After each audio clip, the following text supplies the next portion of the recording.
hampir nyerah dan kena mental gara-gara 6 hari survival di hutan, tidur di bivak alam, makan hewan dan tumbuhan dari hutan, bikin jebakan sampai mancing ikan di pelatihan Women Jungle Survival Course. Gimana keseruannya? Tonton sampai habis lanjutan cerita WJSC part 4.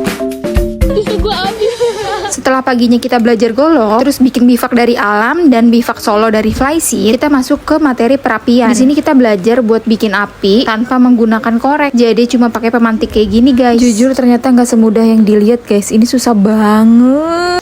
Cari kayu untuk kita bikin api, tapi nggak pakai korek dong. Kita kan survival, guys. Setelah kita cari kayu, nanti kayunya tuh bakal diserut kayak gini buat jadi bahan bakar pengganti kapas. Jadi setelah kita serut kayak gini buat bahan bakar kayunya, kita ukul-ukul kayak gini biar jadi kapas. Ini buat bahan bakar kita nanti. Oke, kita kumpulkan dulu, guys. Dan kalau nggak ada kipas, kita tuh bisa pakai matras kita buat niup si apinya kayak gini, guys. Kita lagi jalan lagi menuju tujuan kedua kita. Tadi kita habis belajar perapian sama bivak. Setelah itu kita pindah tempat lagi. Kali ini kita bener-bener disuruh bikin bivak alam sendiri. Kita bener-bener di hutan. Kita bikin bivak sendiri. Dari lahan kita buka jalur.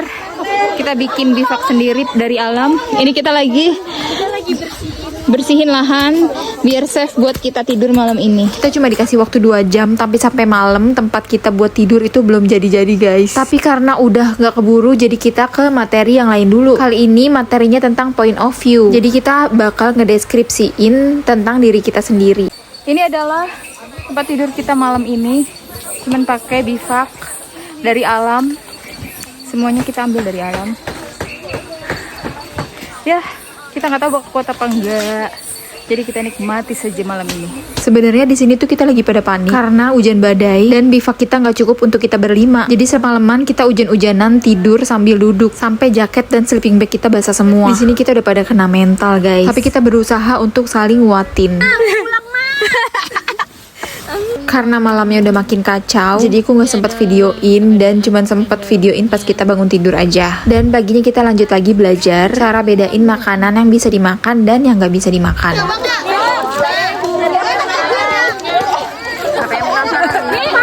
Setelah itu kita lanjut cari makanan dari alam buat kita makan beberapa hari ke depan. Malam ini kita masak tumis batang pisang. Dan semua logistik kita tuh disita. Kita bener-bener cuman boleh makan makanan dan minuman dari alam. Pokoknya kita harus bertahan hidup selama beberapa hari. Jujur ceritanya makin seru, guys. Jadi pastiin kalian follow biar gak ketinggalan cerita selanjutnya. Sampai jumpa di part 5 ya. Bye-bye.